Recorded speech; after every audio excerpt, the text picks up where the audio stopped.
tentunya ini malam ini spesial. Kita undang coach ya terkait dengan psikologis ini. Kenapa? Karena kita nggak baik-baik saja, coach. Ya, Desember, Januari itu harusnya panen, kita tidak gitu kan di market sekarang.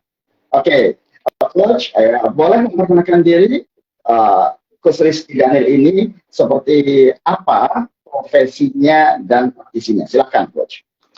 Oke, ya. Oke, selamat malam teman-teman yang sudah join ya di malam hari ini di Sahamologi ya. Perkenalkan, saya Rizky Daniel. Biasanya teman-teman manggil saya Coach Rizky atau Coach Daniel, terserah teman-teman enaknya yang mana.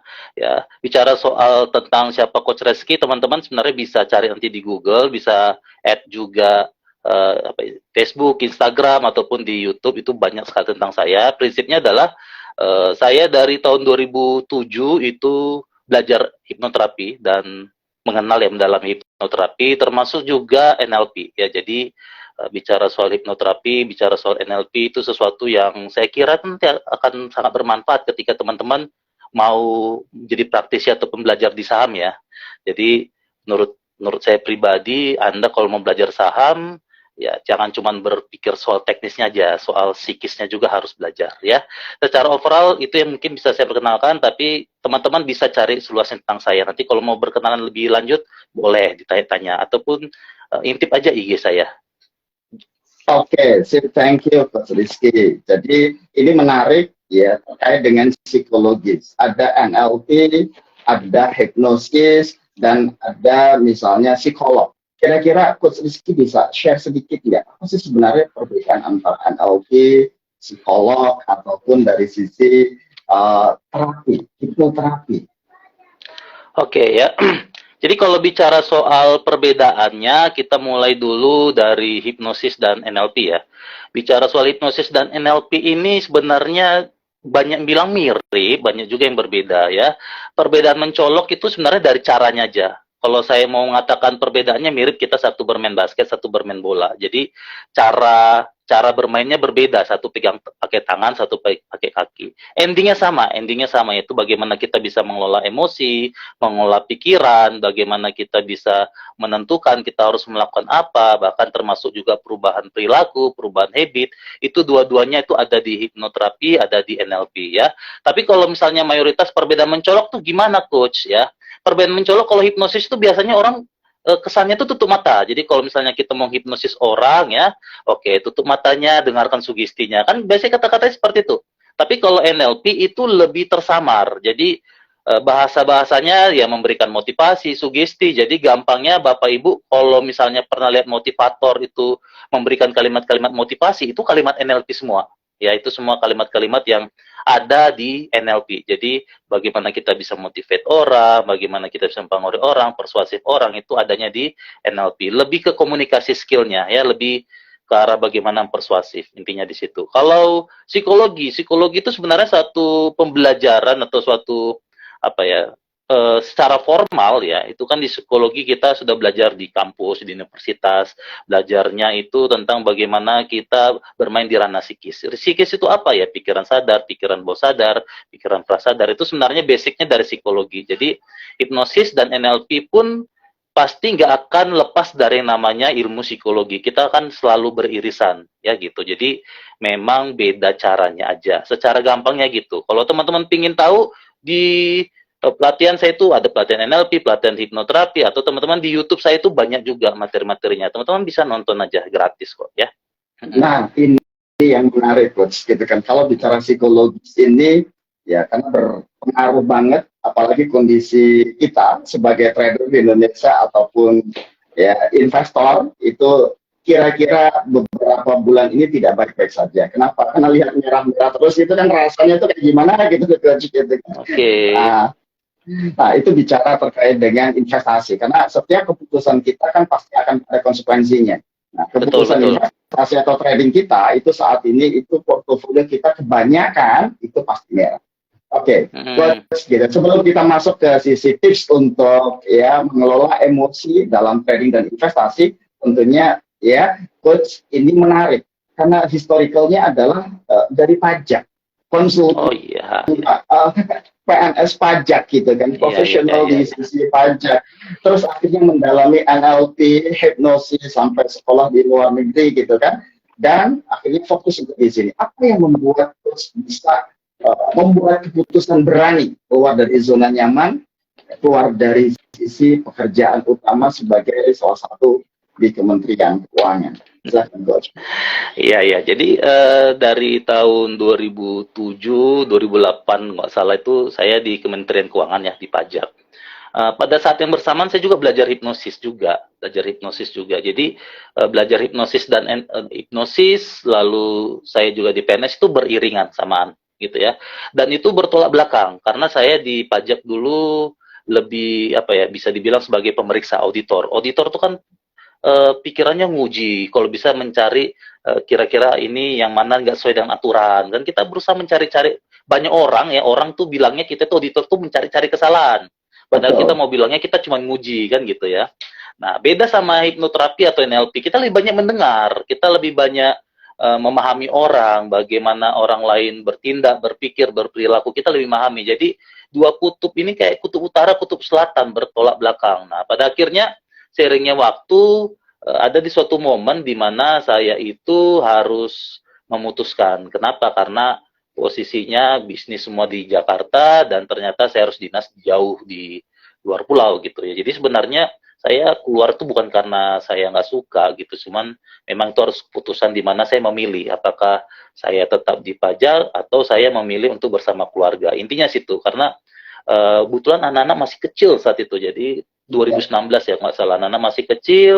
Saya melihat bahwa pertumbuhan anak di usia emas itu suatu pengalaman nggak bisa diganti sama uang. Jadi saya berpikir kalau kita berusaha, uang itu pasti ada datang sendiri lah. Rezeki itu nggak mungkin pergi dari kita kalau kita mantaskan diri, kita punya kualitas, itu akan datang sendiri.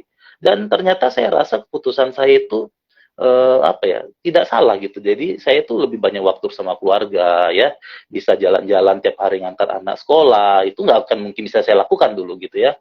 Pulang bisa jemput, kalau kapan mau butuh bareng sama keluarga, intinya family time itu sangat banyak sekali ya. Intinya gitu. Jadi ya keputusan berani, tapi ya saya beruntung membuat keputusan itu. Thank you coach. Jadi perjalanannya kayaknya mirip-mirip ya untuk memutuskan. 2019 saya juga resign dari satu perusahaan di 2020 untuk memutuskan ya mengejar passion gitu, di masing-masing bidang. Oke, coach, coach kan sudah hampir 10 tahun lebih ya praktek membuka klinik, membuka kelas. Ya tentunya di situ pasti ada pengalaman praktikal yang tidak terlupakan. Kira-kira di momen apa coach dari sisi bicara ya NLP atau hipnoterapi yang coach sudah alami?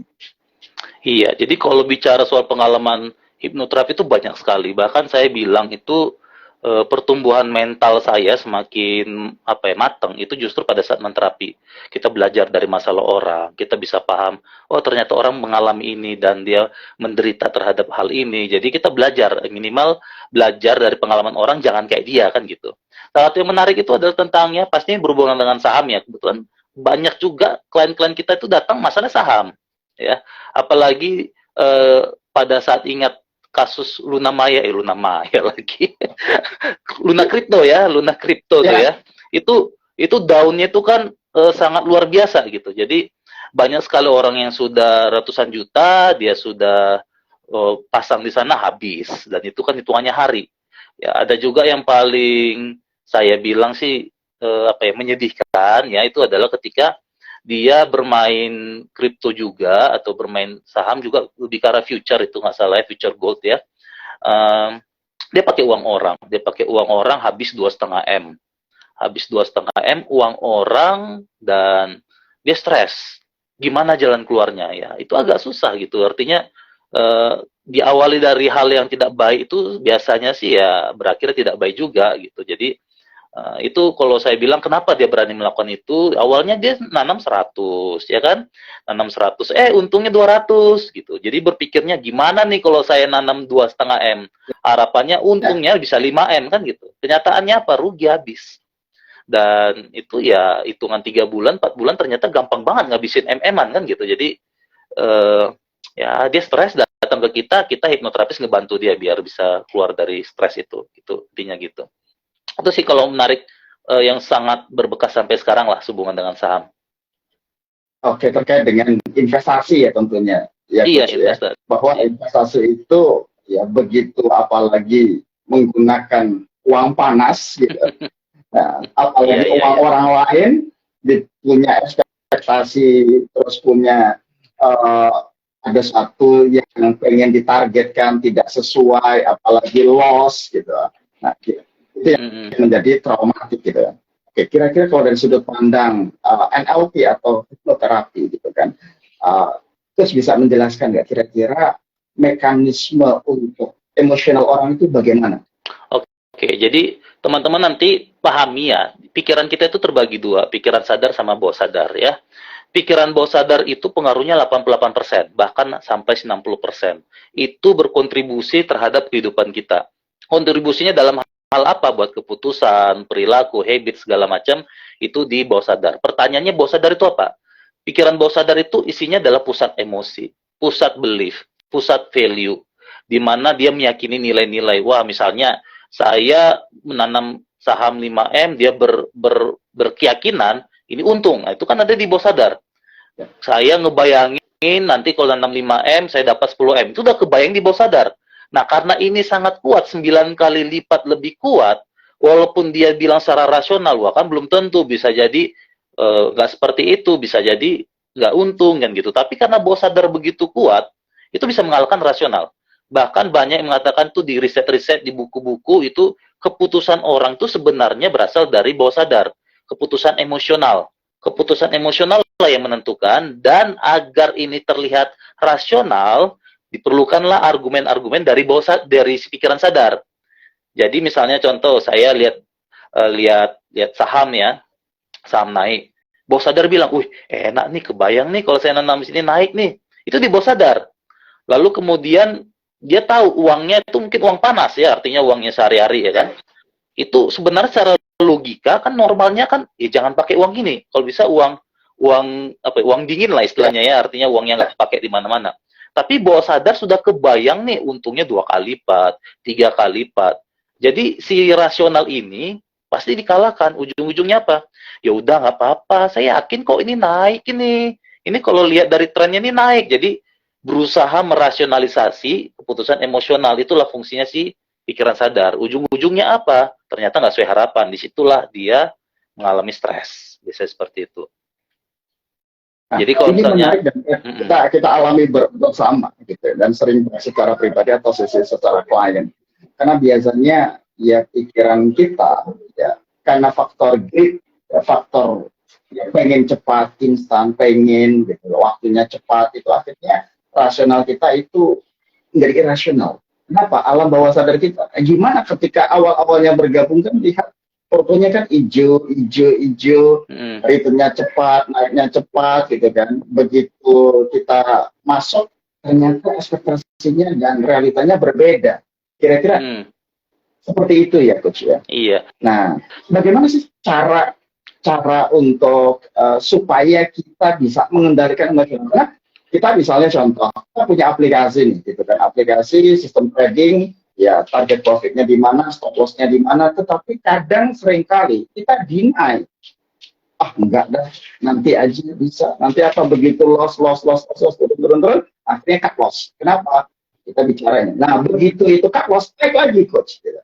Nah, kira-kira pendapat Coach-nya seperti apa di praktisinya?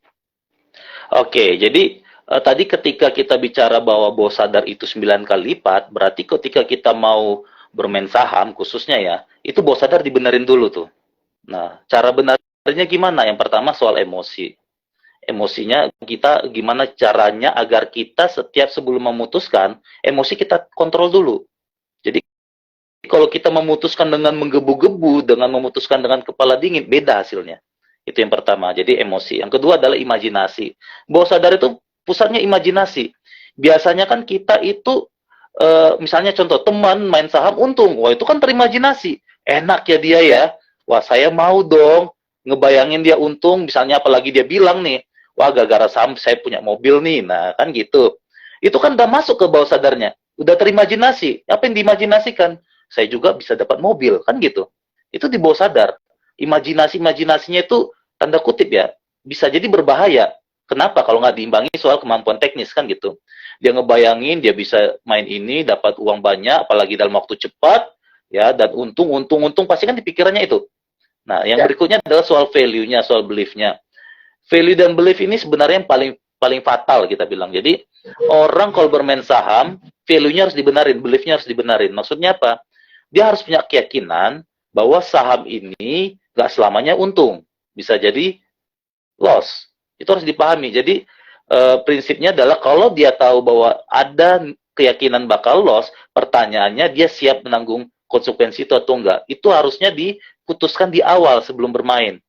Jangan kebanyakan orang mungkin karena sudah ikut training-training motivasi, ya saya yakin bisa nih, pasti bisa. Emosinya nggak bisa mengendalikan rasionalnya. Bawah sadarnya bilang yakin kita pasti yakin kok kita berhasil. Value-nya mengatakan dia pasti berhasil, cuman ketika kejadian sebaliknya dia nggak siap. Kenapa nggak siap? Ya karena dari awal nggak persiapkan diri. Saya juga pernah kok main saham, saya dulu main saham dan saya tahu kalau saya nanam saham ini bisa turun. Dan ketika turun, saya rugi, saya biasa aja. Ya udah tahu resikonya kan gitu. Nggak sampai kayak orang gitu, sampai gila gitu ya. Prinsipnya ya kita bermain bisa salah, bisa kalah ya, atau bisa turun, dan itu semua mekanisme yang wajar dalam bermain saham. Jadi value-nya dulu dibenerin, belief-nya dulu dibenerin. Prinsip belief itu misalnya contoh, saya bermain saham harus dari uang dingin, itu dulu. Itu kan belief-nya harus diyakini, karena kalau saya bermain pakai uang panas, bisa jadi kalau gagal, kebutuhan utama saya bermasalah. Nah, yang menjadi masalah kan kebutuhan utama itu apa? Kebutuhan perut, kebutuhan keluarga. Itu kan yang jadi masalah utama kenapa orang stres. Rugi hampir bangkrut. Masalah perut bermasalah. Pasti stresnya bukan main.